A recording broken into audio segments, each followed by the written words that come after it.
Hello world and welcome to episode 14 of the Top Split, also known as Splash Dash 2. I'm your host Alex McKellar, and once again I'm joined by my co-host Alex John AJ.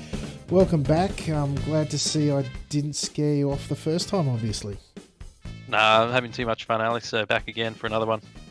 Very, very good. So we are indeed back again to shoot the breeze on some of the current topics in the iRacing world, and I thought this time we might just get straight into it, as our goal is to be short and sharp, of course. AJ, had your eyes on anything in the past couple of weeks?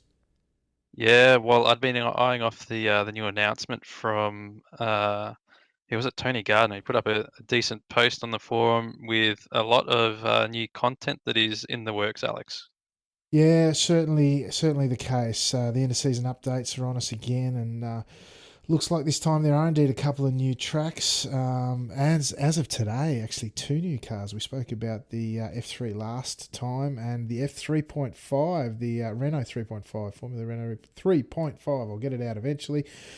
Perhaps the biggest thing, of course, potentially for those of you out there, would be the day-night transitions, AJ. Yeah, that's an exciting one. It's an interesting one because it's sort of not useful, but it's going to be very exciting running like 24-hour events with running Le Mans. Because you miss out on that nighttime aspect of it. I remember watching the Top Gear guys when they did the 24-hour of Silverstone Yep. and the trials and tribulations of making it through that nighttime period. You can't see very much. You've just got lights all around you. So I think that's going to be really good fun. Bring a whole new aspect to the enduro races. But at the same time, it's something that you're not really going to see out of endurance races or I suppose the ovals might use it a bit for if they do twilight races. Yeah, That's my thought anyway. yeah, I hosted sessions. I too, I remember that episode of Top Gear. I also remember before I spoke to Johnny Gindi, I went and on that episode of the podcast, I should say, I went and looked up the series that he ran that eventuated in him getting that drive in the 24-hour race. And the final episode or two there covered that race, and it was fascinating to see how things developed. I hadn't really considered that aspect of it until you mentioned it, but I've got to tell you, if I'm really honest, I'm not that fussed with the idea of it. I'm not sure why entirely, but it doesn't really do anything for me excitement-wise. I've no doubt it's a really great achievement by the dev teams. I guess I hope it includes, variable conditions along with it, not just day-night stuff. And perhaps that might bring in tactics in relation to modifying setups on the fly to cater to changing factors like the air and track temps, etc. But beyond that, I guess I'm somewhat ambivalent to it, and perhaps like to see more effort put towards things like performance optimizations rather than just the influx of new functionality, if you know what I mean.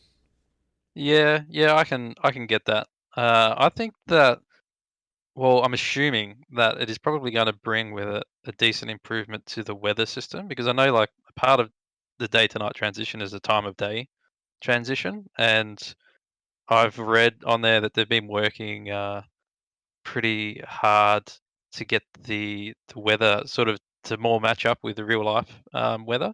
I think there was something I read in there where you could go back and choose specific dates, and it will now also include the season as well for that time of year. Right. And yeah, and so hopefully with that, like we know how bad well maybe it's more of a tire model thing, but we know how bad the track temperature is with affecting the grip with the Mm, cars. mm. So yeah, maybe things will it'll become a little bit more realistic in that respect. At least I'd hope that they do anyway. Yeah, again, that probably talks to that point that I reckon if they can include the variability of the conditions and what you need to do to make adjustments to the car in a longer race, that might play into that court very well. But like you say, aside from endurance racing, maybe in hosted sessions and leagues and what have you as well, I can't see too many official races making use of it. So it's, again, I'm interested to see what they do with it. I know you can vary the times and how fast you run through the day-night cycle and what have you in your hosted sessions. But as far as officials go, I can't see it having a big impact, mate. Yeah, no, I'm with you. I'm with you on that. But I'll be excited to run the enduro races with the changing time of day. But yeah, no, I completely agree. I think that it's going to be something that we'll maybe see a couple of races a year. So it's interesting. I guess you put a lot of effort into it, and there are lots of other things. But at some point in the time, they have to do it eventually. So why not do it now? Yeah, well, look, as you say, a really big effort by the dev team. Congratulations to them for finally bringing it to fruition. I do hope it has a big impact, although I'm a little bit skeptical at this stage. But as well as the introduction of the day-night transitions, we had some content. We spoke about the Formula 3 car last time. The 3.5, the Renault 3.5 was announced today, and this throws, I don't know, into the mix or out the window some part of the discussions we had last week and the impact of the new Formula 3 car, because we spoke about the gap between the mid-range, so you got the Skippy at the entry level, mid-range in the Renault and the Pro Mazda, and then of course the F3, and then there was still that big jump up to the Formula 1 3.5, from what I understand, having not really had a great deal of look at it today, but previously V8, really powerful high downforce car, and really bridging that gap, AJ. Yeah, it is an interesting one, and it does it shuffles up the order for the open wheelers now, and we've gone from having that big gap and having arguably some old cars in the Pro Mazda. Now, yeah, all of a sudden two new cars. It's nice. The Formula 3.5 or the Formula Renault 3.5 is going to, I think, really shake up the ladder for open wheel sort of drivers. You've not really had anywhere to go after the Pro Mazda and the Formula Renault, unless you went straight to F1, which is a big jump. I mean, even I'm not a huge fan of it. I don't find it personally that enjoyable of a car to drive, especially not compared to the old Williams. So I think this Renault 3.5 is going to slot in really nicely. But now we've not only got one new Formula 3 car to try and fit in, but we've now got the 3.5 as well. So that's also making me wonder, what are they going to do with the Formula Renault 2.0 and the old Pro Mazda? We've now got too many open wheel cars on our hand. Yeah, exactly right. I think this potentially, depending, well, so long as the thing doesn't drive like a brick, these two new cars could potentially just spend or spell, I should say, the end of those two mid-tier cars, particularly the Pro Mazda. Both of them really on life support, those two series. So, and I don't know, unless they draw a big influx of open wheeler drivers, there's just not that many of us to go around to fill all that content with active and official races. So yeah, So, interesting. so you reckon they should kill the Pro Mazda and the Formula Renault 2 and just go Formula 3 as C, and the 3.5 as a B class car? I think that the people will vote with their feet, and the new and shiny tends to win out over the old and tried and true, so to speak. So, look, first season, I think, even so, two open wheelers at the same time will divide that enthusiasm for new content that might exist. Yeah, look, strategically, questionable decision to put them both out at the same time. And look, again, interested to see how it plays out. But only time will tell. I was all fired up to buy the one of them. I don't know if I could jump in on both, so I guess we'll see. But of course, the other thing that's coming out with this release is two, well, maybe three. I don't know if they got the third one in there, but certainly the two that they've announced as free content into the base package are the Charlotte Motor Speedway, an updated Charlotte Motor Speedway with the new Roval as well, along with Tsukuba. And apologies to the Japanese folk. I'm getting tongue tied on it. Normally okay with Japanese words, but Tsukuba sort of trips me up a bit, mate. So Charlotte, first of all, updated Oval and Roval. AJ reports to have the Oval, or the Roval, I should say, in particular of interest to the road racers amongst us. Reports to have 17 corners, which, if memory serves, is a stack more than the current Roval. That, along with the oval track, they'll both be renamed, the old one to Charlotte Motor Speedway 2016, if I'm not mistaken. So I'm guessing that there's going to be a new layout for the Roval as well, AJ. Yeah, that's right. I had seen the new Roval layout for Charlotte, and it does look um, pretty good, and it's a nice looking track as well. It's got that new sort of Circuit of the Americas type feel to it. There's a lot of Astro around. There's really nice looking curbs, but yeah, we'll have to wait and see how it drives. But it looks like a really nice track, and I'm really happy that it's free anyway. So Yeah. I'm not going to have to buy it and then be disappointed. I'll be able to give it a go. Yeah, interesting that only 2 years after releasing the other one, they've aged it out and updated here. So interesting choices there and how they use their time. But Tsukuba is the other one. It's a Japanese circuit, of course, which appeared in other gaming titles as well. So perhaps best known for being in Forza and Gran Turismo series. I had a look at some footage online as I couldn't recall it from when I did Gran Turismo many moons ago. Looks to be a pretty short layout, perhaps suited to the lower power cars like the Skippy, and iRacing are telling us that they're up to 7 configurations there. So combine those two things, and I tell you what, I think we could be onto a winner there, AJ. Yeah, another free track, and yeah, I mean, I played the sticks off my old DualShock controller on Gran Turismo playing this one, so it's going to be a really good track, I think, especially for yeah something like the MX-5, the Skippies, and any of the lower powered cars. But at the same time, I've got good memories of watching YouTube videos of I think it was a Tom's top secret Toyota Supra Yep. absolutely flat shat around that last corner. You Mm. know, the rear's lit up, drifting the whole way, and so yeah, no, it looks like it's going to be a really awesome track.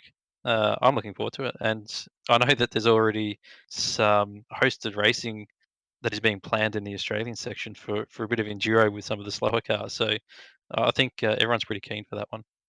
Yeah, look, the footage that I saw online again, there were parts of it that reminded me a bit of Snetterton, in terms of the layout in places at least. It does have that, I think it was they call it a 100 200 layout, similar to Snetterton in that you had different configurations, short and long. Looking forward to seeing how that one plays out. And like I said, if it's good in the slower cars, I tend to like them as well. So looking forward to that one quite a bit. And as you say, free content, which is perhaps the biggest news about the two tracks. So, Merry Christmas, everyone, from iRacing. Something I was thinking about, I touched on briefly before when I was talking about introducing of the day night stuff, is perhaps spending time on performance elements and keeping in touch or keeping in tune the elements that they've already delivered. I look at the iRacing model in terms of their deployments. I like the 3 monthly release cycle or the quarterly release cycle. It's something that's familiar to me from the work I've been involved in the past few years. I'm not a developer by any means, but I've been involved in that sort of world. You do a design phase, you build the stuff, you test it and release it into the wild. And what I've seen there, as well as perhaps in iRacing, is perpetual focus on new functionality and content that overshadows, I should say, the desire to maintain and optimize the existing capabilities. And I'm starting to get worried about that sort of thing, AJ.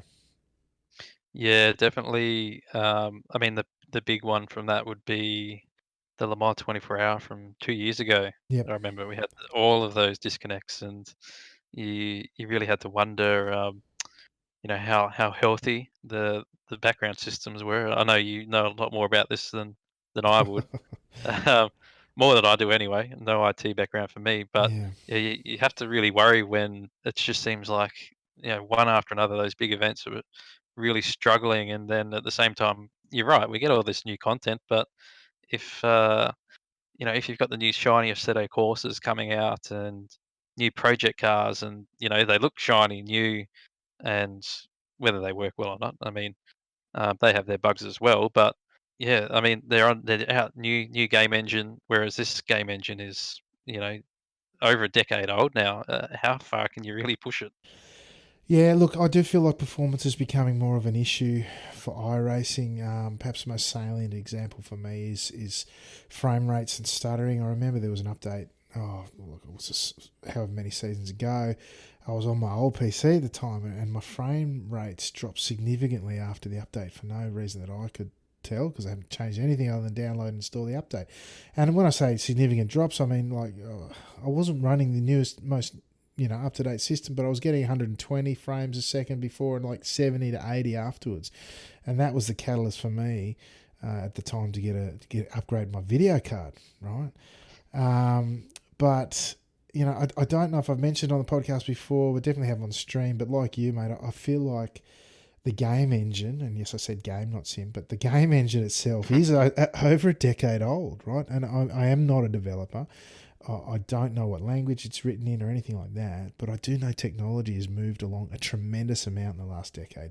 And it seems to me that even with the highest end gear, computing power and compute and all the rest of it, people are still seeing performance issues, stuttering and the like, and tracks that take an eternity to load, as you say, like the Le Mans track or the Nords, and how they've combined that with the GP circuit and everything. It just forever, it just takes an eternity to load, even on some of the new solid state drives as well.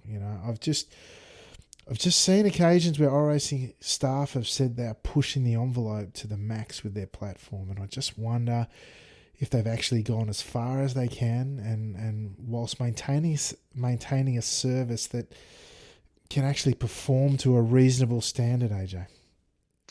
Yeah, well, I can definitely vouch for the performance drops. I feel as well that when I first got my Rift, which was a year and a half ago now, and I was running a GTX 970 Yep. and an old i5 4690K, Geez, you're really and pushing the envelope there, mate. I mean, yeah, it's probably bare minimum for a Rift. Absolutely. But when I first started playing, like I hooked everything up. It was easy to set up, and I had a really good experience. I Yeah. didn't really struggle to get 90. I mean, yeah, turn everything down. That's fine. Yep. I'd accepted that it's not going to look as good.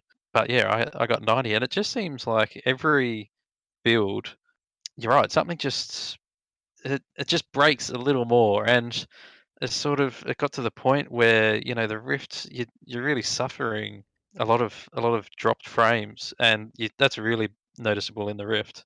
And to the point where I was the same. I ended up getting a 1070 Ti, and it's made a world of difference. Not so much in the graphical enhancement, but just I don't drop as many frames anymore. So yeah, it seems like it's whether they're changing things, I don't know how it works, but whether they're changing things and it's getting harder and harder for an old PC to cope with, I don't know, but you wouldn't know what they're doing in the background in terms of the engine, would you? Because and this was one of the things I wanted to bring up was you just don't know what they're actually working on in the background Mm. these days. Yeah, that's exactly right, mate. You don't know. They do tell us from time to time, and it's actually something that got me thinking in that post you mentioned by Tony Gardner, and what around what functionality was included, and perhaps what caught my eye even more was what he was saying wasn't included in the release. There was a bunch of stuff listed, including we talked about day-night transitions before, artificial racing, AI, the new damage model, time model, the new sound engine. I got mixed up for a while. I thought they meant new engine sounds, but then I sort of Hmm. tweaked. The only thing that actually made it into the build out of all of that was the day transition stuff, the time of day transition stuff. I don't know about you, AG, but I was left feeling a little disparaged in that in some respects it was nice to get an insight into where things are up to, but that really, even with the day-night stuff itself being at risk of not making it into the release, we might end up with nothing beyond a couple of, albeit free tracks, and Yeah, another couple of open wheelers in an already overcrowded market. yeah. Reading through that post, it looks like we have got a lot to look forward to. I mean, reading into it, the damage model is the big one that's still a Yeah, long way away. yeah, Is what I took from it. The sound engine they say is in alpha testing and pretty much ready to go, but they just haven't got any new sounds in there. So wouldn't actually be of benefit to bring the new engine in because okay, it would sound the same. yeah, V7 tires, it sounds like they're sort of a halfway into getting the V7 tires done, but yeah, yeah, again, they say they don't want to release those and then have to re-release another one in another 3 months' time. But from that, it sounds like the V7 tires could be a good chance for the next build after this one, and possibly the same with AI. So yeah, there's a lot there to look forward to. To be honest, AI doesn't really worry me too much. Sound engine doesn't really worry me too much. V7 tires. I mean, I know a lot of people get hung up on tire model. I'll just drive whatever there is. I just have fun. Like I don't get hung up on the tire model too much and all that sort of stuff. So yeah, when I get a new tire model, I'll be happy. But I'm not too worried as long as I'm having fun racing. The big one that I want, and which I'm most disappointed to hear is the furthest away, is the damage model, Yeah, because just from the videos, it looks like that's going to be quite amazing. And you can imagine the Skippy that they've shown us. You're having wheels literally fall off your car and mm, race over. mm, It's going to completely change, I think, the way racing feels. yeah, If that, if we get to that stage, whereas now you can generally just drive back to the pits most of the time. So you're right. It might be a bit light on, but I'm honestly glad that we got this announcement of what's sort of happening behind the scenes. yeah, Yeah, what I wanted to bring up was that I don't feel that there is enough of these sorts of posts. yeah. Tony Gardner, he mentioned down the bottom that he's mentioning all of this stuff, not to hype it. He doesn't want to hype it, but in the last paragraph, he says, we've got the new tracks, blah blah blah, new Formula 3 car, and maybe another surprise car. Yeah. Well, this Renault 3.5 is not going to have been developed in the last 2 weeks, No, so they exactly. knew about it. Yeah. They knew about it. So I don't understand why they didn't just mention it here in this post. Like, why do we need to be keeping things secret? Um, Playing Dirt Rally, they have a great dev blog, development blog, which was monthly, every month. Didn't even have to be content that they were working on. It could have been that they'd gone to, a trade show or something, and just how that went. But just keep engaged with the community and just tell us what you're doing, so that rather than getting surprises and the Formula 3 comes out and everyone gets upset because it's not a 3.5, and then Look, if they here's had one I just prepared mentioned it. earlier. Yeah. Exactly, if they had just mentioned, then they could have avoided all of that controversy, and I think people would just be so much happier. Yeah, potentially, mate. I know a game that I follow that's still majorly in development, Star Citizen, open world universe spacey game thing. They put out updates like weekly, if not monthly. It's not. I think it's only in beta, if not alpha. I don't know, but it's been going on for a long time. But like I said, regular updates. Yeah, I don't know, mate. I think communication helps. But there again, I wonder if they could say the right thing either. I mean, they'll always get the hashtag coming soon label thrown at them as well. So Mm. it's kind of damned if you do, damned if you don't in some respects, I guess. Beyond all the functionality stuff that we talked about, though, can I tell you, I'd trade, I could leave AI, doesn't bother me in the slightest. I think the damage model is a really big thing in terms of not just the stuff falling off the car and how that looks, and that's great, and how that impacts racing, but also the change to the models of the car themselves that combat the dreaded latency issues that we see. We call netcode. If they make those hitboxes a different shape and smaller and more conducive to less phantom contacts, big thumbs up from me. Looking forward to that one. But ultimately for me, except maybe for the damage model, I'd trade all the stuff that they're talking about now for some optimizations of the game engine, make it run smoother and better, and that'd be on a winner for me. Perhaps I'm a bit cynical, a bit harsh, I don't know, but that's where it's at for us on that one. So one other thing I thought we might extend to talk to about tonight, AJ, close to our hearts, certainly close to mine, above all other cars, is the Skippy, of course. I know you haven't done too much racing this season in it, AJ, is that right? No, I haven't done too much racing. I've done plenty of watching and announcing, though, with you on the Monday Night Lights. Yeah, well, it's interesting you say that because I know I've spoken about it a couple of times in the MNL broadcast about the slightly, let's call it slightly slower Skippy. I mean, how it has, in my opinion, really changed the characteristics of not only the car, but more dramatically for me, the nature of some of the tracks and how we race them. So for me, it's been most evident, I should say, in the past month's worth of tracks. So we had Nords, Interlagos, Mosport, and now Bathurst this week. To be quick, and more importantly, to get better results, you have to change how you drive the tracks. The fundamentals are the same, of course. You know, you got braking and turning, etc. But not only are there parts of the track where you're slower to the point of being in lower gears in major parts of the circuits, or key parts, I should say. And it also changes as a result how you approach corners. But perhaps most importantly, and the thing that's actually got me really excited about it, to be honest, is how it changes race strategies. I think the best example for me was in the broadcast this week, just gone, AJ. We saw Fahim Antonides engage in an epic battle with his teammate Enzo Cantor for the win. And in the post-race interviews that we did with both of them, they spoke to us about how they attacked the strategy of trying to win the race. For him in particular, articulated exactly what I had been thinking. You are no longer guaranteed a draft pass on the Andretti Straight, and he was forced to completely rethink his approach. It's now not just a matter of course that at some tracks you want to be in second place on that last lap to be in the best position to win the race.